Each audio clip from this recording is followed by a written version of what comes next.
utility automation and metering.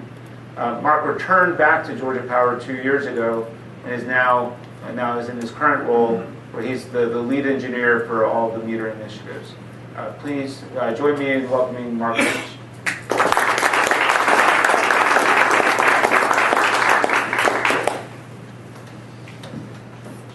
Thank you, George. I thought I'd get started tonight. Just share a little bit. I think everybody here is probably familiar with Southern Company, more specifically Georgia Power.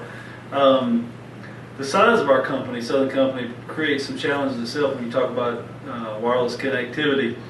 The company itself, we're made up of a number of subsidiaries. Of course, many of them you're familiar with: Alabama Power, Gulf Power, Mississippi Power, and of course Georgia Power, where I'm from.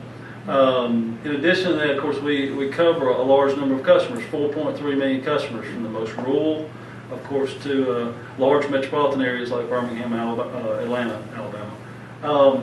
And of course, very large territory, 120,000 square miles, of course, large area. But if you talk about Georgia Power specifically, something I'm a little bit more knowledgeable of, and talk about metering, at Georgia Power today we have more than 2.4 million smart meters installed. And one of my fears coming tonight, I told some of the gentlemen earlier, one of my fears for coming tonight was hopes that there were no anti-smart meter folks in the audience, because that is something I hope to talk about a little bit later. We talk about all the advantages of wireless connectivity. There are some disadvantages that I'll be glad to share, and one, of course, is the anti-smart meter groups that are out there today. At Georgia Power, we have more than 250 towers across the state that supports our smart meter deployment. And by the way, on our smart meters, we're currently reading those meters. We're collecting hourly data. Our meters basically wake themselves up every 6 to 8 hours. They'll send back hourly data. Once again, one of the challenges we face is it's great that we're getting pseudo real-time data, but now what do we do with all that data? How do we host it? And of course,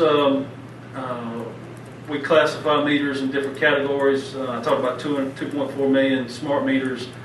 We also have about 7,000 meters that we classify as SSA accounts, or special service accounts. At Georgia Power, I believe the statistics are about 20% of our customers represent 70% of our revenues. Very large customers, that requires a little added effort when it comes to metering. Now in order to, instead of just getting a kilowatt hour reading or maybe a kW demand reading, we're also looking at power quality. And of course, with those 7,000 high-end meters, we're reading those with cellular communications, AT&T and Verizon. Many of you know that Southern Company, was a recipient of some of the Smart Grant award money back several years ago from the government. There were more than 10,000 line devices that we've automated in recent years. Obviously, millions of dollars spent there. And that, of course, includes capacitor banks, reclosures, breakers, a number of equipment along the line. So thank you for having me tonight. Look forward to sharing more as part of the panel.